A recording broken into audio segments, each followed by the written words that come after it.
Knicks family, what's poppin'? Is your boy. Ladies and gentlemen, the New York Knicks have announced today that they signed Isaiah Roby, forward, 6'8", 230 pounds. And according to Woj, they signed him for the rest of the season and through 2023 and 2024. His agents, Zach Curtin and Mark Bartelstein from Priority Sports, tell ESPN the deal includes significant guaranteed money, ladies and gentlemen. Isaiah Roby, career averages 7.7 points, 4.4 rebounds, 1.4 assists. Average, he shoots 48.5% from the field, 35.1% from three, and 67.5% from the free throw line. To me, this looks like a direct response to everything that's going on in Dallas, right? Because obviously the Knicks are not going to receive the Dallas pick, right? So, this means that they're not going to have a draft pick whatsoever in this year's draft. So this might be their draft pick, to tell you the truth. All right? He's played with OKC. He's played with San Antonio. I don't know a whole lot about the guy. Do some research, learn a little bit more about him. Die Hard, and I'll put the link in the chat, Die Hard Knicks podcast, he did a breakdown on Isaiah Roby months ago because he was interested in him. So, I'll put the link in the chat so you can check that out. You can see some highlights down below. But Andy, your thoughts on this signing? What up, Sim? Happy to be on as usual. What up to the chat? On this signing, I watched the show that Iru did a couple of months ago. Listen, depending what the word significant means in this case, I'm not expecting millions of dollars to be on his contract because he's basically a young journeyman for that young journeyman, right? He I think you can say that he's a wing because 6'8", he's not a center, though. I think in OKC sometimes he was playing the center position, but I still consider him a small forward, slash power forward in exceptional minutes.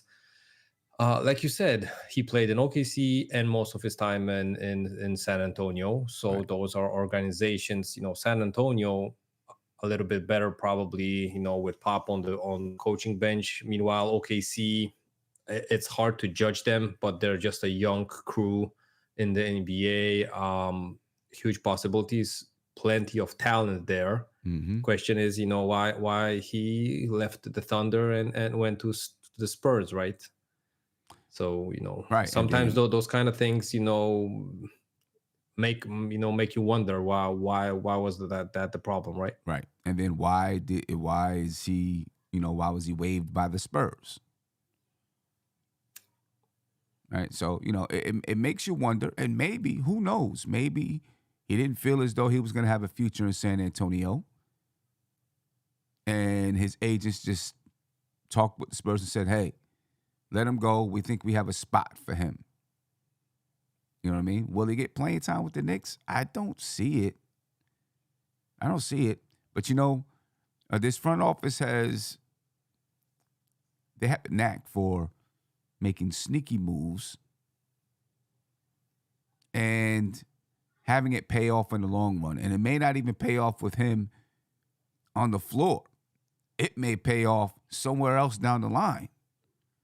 You know what I'm saying? With them signing him through 2023, 2024, that means he's actually tradable during the draft, if I'm correct, because he signed it. I don't know if that 23, 24 money is guaranteed or if it's just the remainder of this season's money that's guaranteed.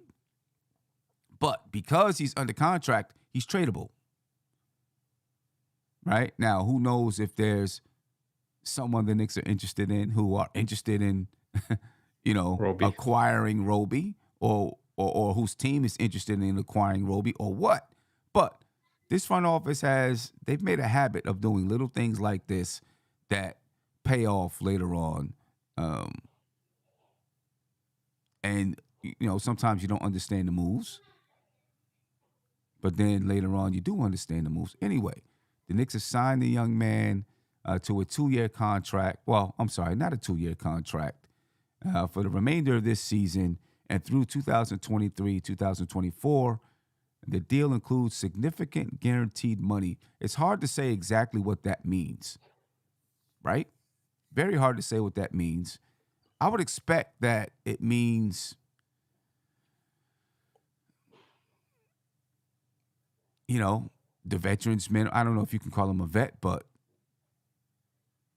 $1 to $2 million, maybe for next year. Maybe he is guaranteed next year. Who knows? We'll probably find out a little bit later on. But he fits a position that the Knicks need in that small forward, 6'8", long small forward type of guy. Now, being 230 pounds, he at some point he may be inching towards that power forward spot, right? At 230 pounds. But I think he does fit an area that the Knicks need. They don't have that long wing. And, Cam Reddish, I think the front office was hoping that Cam Reddish would be that long wing. The good thing here is, you know how Tom Thibodeau is. He's not going to let anyone crack the line. First of all, the guy can't play in the playoffs anyway, right? The deadline is passed for you to sign guys who can play in the playoffs. So you don't have to worry about that at all or think about that at all. Come next season, is he a guy that can get into the rotation? I don't know. Who knows? But he'll definitely be in training camp, and he may even play in the summer league. You know what I mean? So we'll see how that goes. Any thoughts about just the significance of the pickup? Do you think the Knicks are serious about Isaiah Roby being a rotational piece? Wilson, just to add what you said, his career highs in points is 30, rebounds 12, assists 7, steals 4, and blocks 6. That means, of course it wasn't in one game, but that means he's, looking like a versatile player because, having 6 blocks in one game, 12 rebounds, 30 points, that means you're, basically all around, in those stats categories, right? So is it significant? Listen, depending on the contract, because signing a player this late in the season, literally hours before the last game, has to mean some kind of purpose. And question what the purpose is. If he's not playoff, available for the Knicks roster, because that might have been the case if they understood that Julius won't be able to go. They're looking for a power forward to slide in, but he's not going to be able to play in the playoffs. That means they're thinking about him on the future. Question is it going to be on the Knicks? Is it going to be on Westchester? Because maybe we had players being signed to those 10-day contracts, non-guaranteed contracts. Maybe it's for the Westchester team. And if I'm correct, I don't know why I kind of, his name sounds so familiar that he might have been on a 10-day contract with the Knicks already. I don't think so. I don't know why because it rings a bell for me like so much. I don't think Iru, brainwashed me that hard that I think that he was on the Knicks already. Maybe so. Maybe so. Right.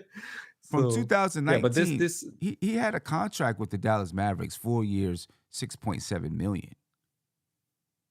Yeah. So, but when you look at his stats, it was like 3 years in Oklahoma and the last season in San Antonio, right? When you look at the numbers and the brackets and stuff like that. But I don't know why, he's some kind, rings a bell for me that, the Knicks were looking at him. That's why you did the video even. It sounds kind of familiar. Yeah, I remember him in OKC. I remember him playing against us. Yeah. And thinking, hey, this guy can play a little bit, but he's only played in OKC and San Antonio, so I don't know what happened with the whole Dallas thing. Yeah. But when you look on Spot Track, he had a contract with the Dallas Mavericks. With San Antonio, his first season, he barely played. played 3.7 minutes a game, no starts. In 2020, 2021, he averaged 8.7 points per game. Played 23.4 minutes a game. Shot the ball pretty well, 48% from the field. He shot 29% from three. Then the next season, he averaged 10 points a game, shot 44% from three, and 51% from the field in 21 minutes a game. And if it's San Antonio last season or this season, he only played 42 games, played 11 minutes per game, and he shot 43% from the field and 30% from the three-point line. So it's hard to say exactly what's going on or why he, San Antonio has let him go. But he's a New York Knick now, and I wonder if he plays today. Right? Because it's really interesting. Yeah, there's going to be, from both teams, a lot of guys that probably don't play. Right now, I did look at the injury report for today, and the injury report for today for the Knicks is only Jalen Brunson and Julius Randle who are out. Everybody else is available. But for the Indiana Pacers, Tyrese Halliburton is out, Chris Duarte is out, Miles Turner is questionable, which probably means he's going to be out. O'Shea Brissett is out. Kendall Brown. O'Shea Brissett is questionable. Kendall Brown is out. Isaiah Jackson is questionable. TJ McConnell is questionable. Aaron Naismith is questionable. Jalen Smith is questionable. Right? So who knows who's going to play for the Indiana Pacers, but maybe there's a chance that he plays today for the Knicks since they signed him to, for the remainder of the season. Would you expect that he's going to play today for the Knicks? To be true, I don't expect him to probably even be on the bench. I don't think the turnaround, of him grabbing a flight to New York is even that possible that fastly. But what I'm reading on a report on New York Post, it says that the Knicks gave the 25-year-old significant guaranteed money that Roby is getting $400,000 just for the final day of the season. For the final Roby then day won't have guaranteed money going into the next season. And it says, like I was mentioning, he won't have the guaranteed money. He will not have guaranteed money going into 23, the 24. next season. So the Knicks are paying a large upfront price to have Roby for the NBA Summer League and a potential option for the 23-24 season. Okay. This still makes him eligible for trade. Probably so. Right. So what is the price for next season? Even though it's not guaranteed, what's the price tag for next season? That's not in the article. So it's not in the article. Maybe the cap gurus that the Knicks have on the staff counted and they were missing somewhere somehow. That 0.4 million. Like thinking of a trade, maybe with a certain team, even before calling them up, and it's like, listen, we're gonna have to throw in a player with this kind of amount of money, and since he got waived, let's pick him up, and he's gonna be just a piece, right? Probably in the next few hours or days, maybe someone is gonna break it down a little bit deeper. But from what we think, I think that might be the only option. Yeah, that might be exactly what it is that's happening. And so they may not even have any intent on him playing, and he's going to be a trade chip. You know what I mean? And, for him, he's like, hey, I get to sit home and get $400,000 out of the matter. For one day.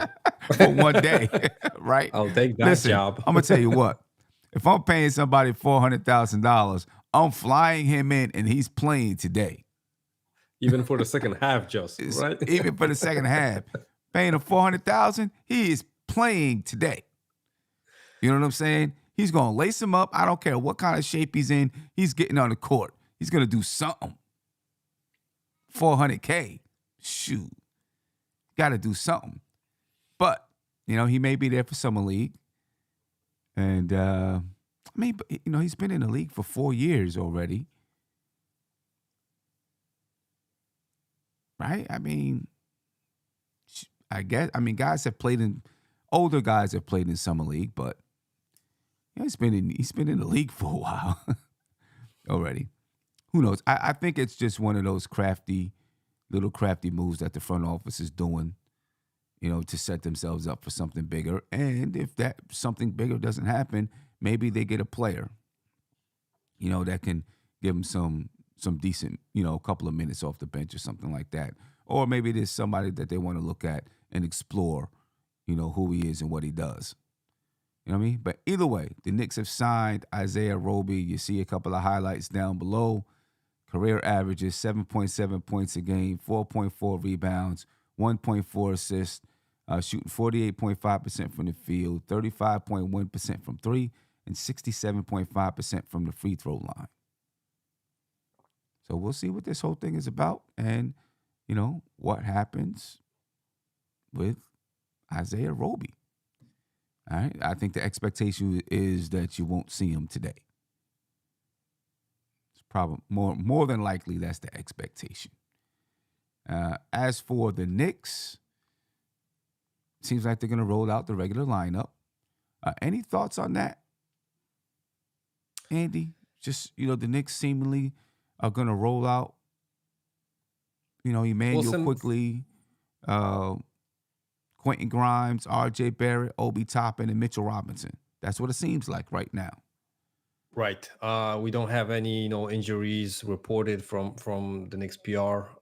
So I'm expecting at least them to split minutes basically in half. I'm expecting Deuce to get like half of the minutes, so we don't see IQ playing 35 minutes in this game. And actually, this is the game that I'm expecting the Knicks to blow the Pacers out early, so we can see that bench squad in full effect.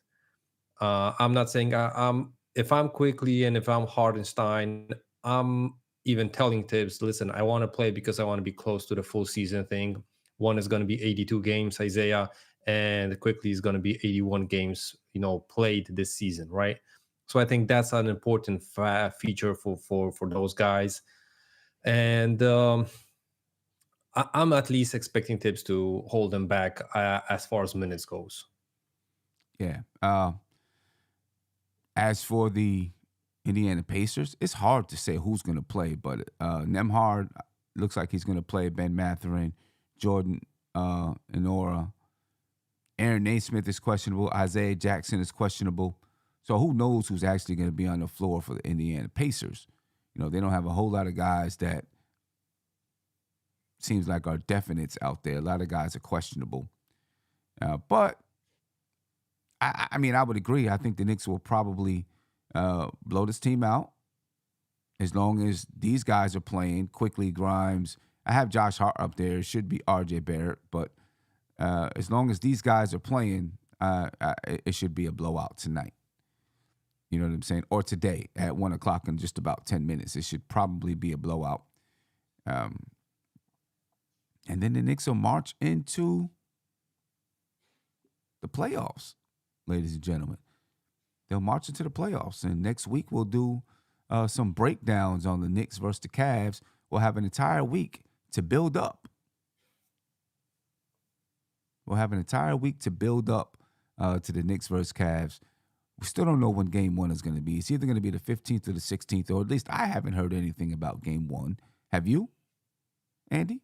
No, I still didn't see it. I saw a tweet that was going through the scheduling of the Cavs arena.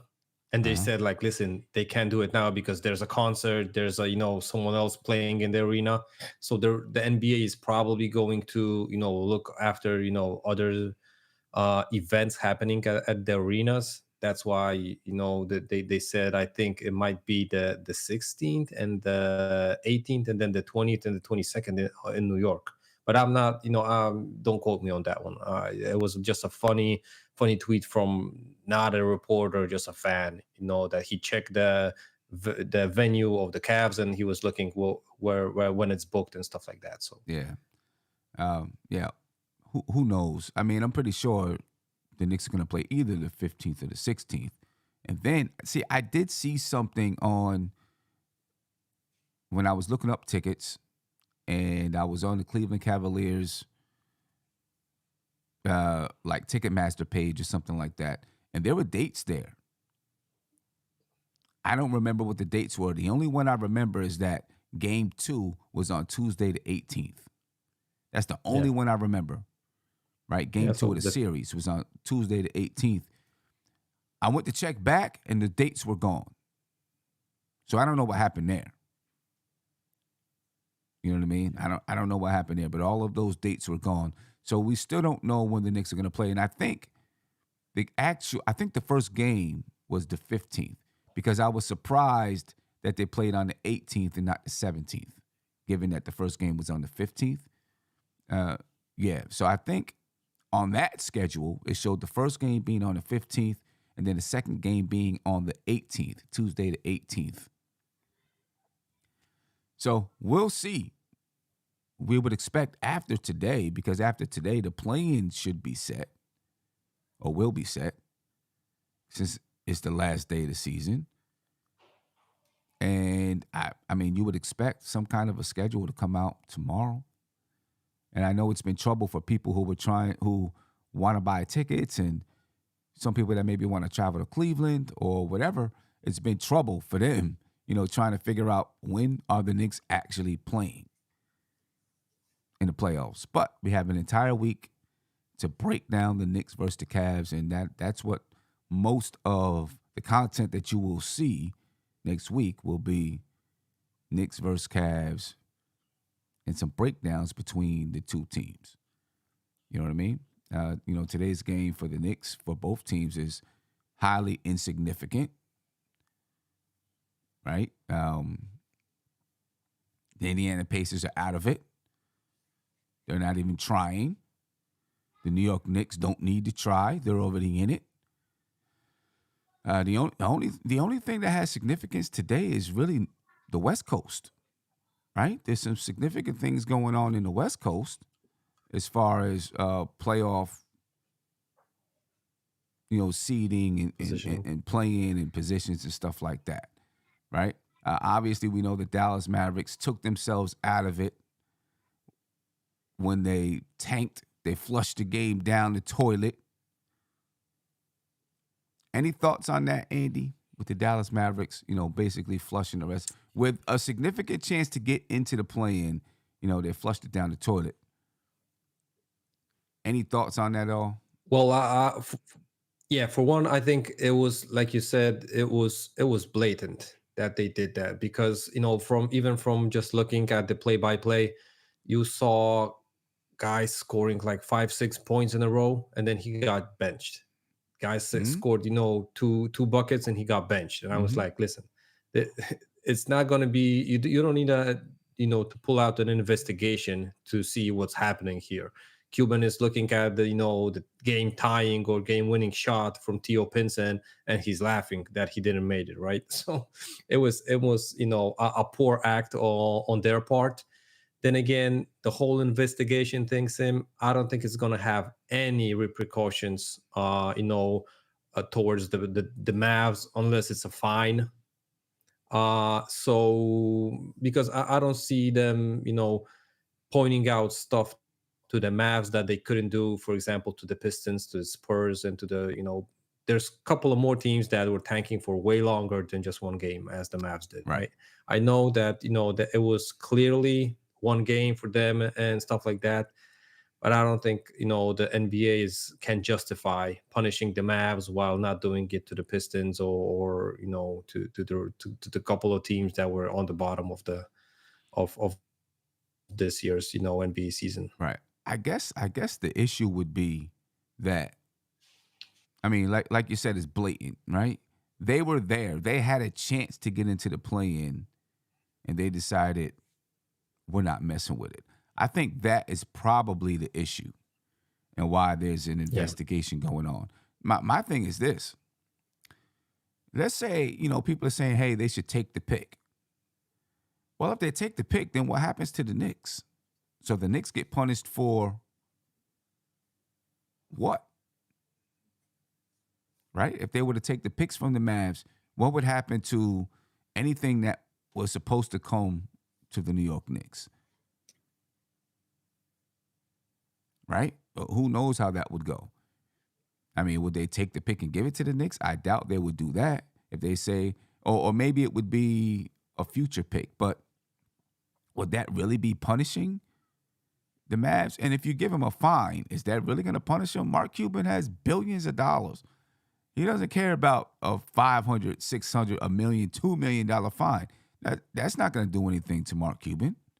And let's remind the people in the chat that he already was fined, and I think prior to the to the Luka draft, I think he was fined $600,000 for just admitting that they were tanking because there were so many good guys in that draft. So right, and the thing is, if you get fined for admitting it or showing it and blatantly doing it, but then you still end up getting your pick, they're probably like, well, it's worth it. So what? That's a drop in the bucket. If you really want to stop it, you've got to do something more significant. You know what I mean? Because it does, I think, seeing it so blatantly, obviously you're going to have teams who, for the entire year, they do this and that. But seeing it so blatantly probably hurts the integrity of the game a little bit. Yeah, but listen, they what's the worst thing here? They played versus a Bulls team that also set out, good players. And now for the playing game, they're going to roll them all out. So they're going to have listen, why we're supposed to play our guys. Meanwhile, the Bulls, the team that we played versus, they didn't play their stars. And for the first playing games, they're going to roll out DeRozan, Levine, Caruso, Beverly, and all those guys. So I think I don't think that they can do anything for. But the Bulls were already locked into a play-in spot. Yeah, I understand right? that. So but their case is going to be like I said, right?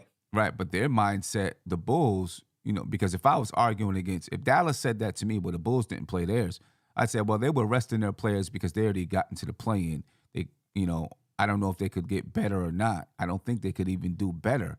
So it's like, just like the Knicks, resting Jalen Brunson. They were resting their guys to help them get healed up for the play-in game. You're resting your guys so you don't make the play-in game. Like, I think they would look at it and say, yeah, there's a difference there. Yeah, there's definitely a difference. But, the question is, what I wonder if there's this in the CBA, if there's something between the owners and the NBA, because the CBA is between the owners and the players, right? The league and the players. So it's interesting because they said that they have tools to avoid and prevent tanking. But question is, is it said somewhere what are the tools and how they can, be measured or whatever like that? So. Right. I mean, I guess the play-in was supposed to be one of those tools to prevent tanking. I mean, it's been good. It's been good, but obviously, people are going to always find ways to do it. I think. Yeah, it would be really funny if, they kind of, made the investigation so long that on the draft lottery, the Knicks got the pick, then they end just the investigation. The Dallas, Mavs don't have the pick, and it goes to the Knicks. So the case is closed, right? Question is if they're gonna wait to like May 15th to solve the investigation. Right. Yeah, I don't know. I don't know if they end up taking the pick, it hurts the Knicks.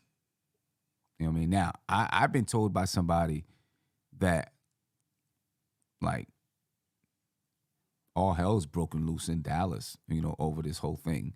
You know what I'm saying? I guess within the organization. You know what I mean? Like a reporter that's out there covering the Dallas Mavericks. So who knows what's going on there and inside the organization, and how that impacts Luka. You know what I mean? I know from conversations with you that you really don't have too much interest in Luka. Well, I could find better fits for the Knicks than Luka. I'm not saying that he's not talented. He's not a superstar, nothing like that. I could find better fits for the Knicks roster than Luka Doncic. Okay. I mean, you don't think Luka is a generational player? He is. He is. I'm not gonna lie, he is. I mean, that guy, and maybe this is how they asked him to play. Maybe this is what they wanted him to do. I guess we'll see. We'll see what happens with Kyrie. That whole thing might crash and burn too. And I don't know if you can blame this one on Kyrie though. That's what's going to happen.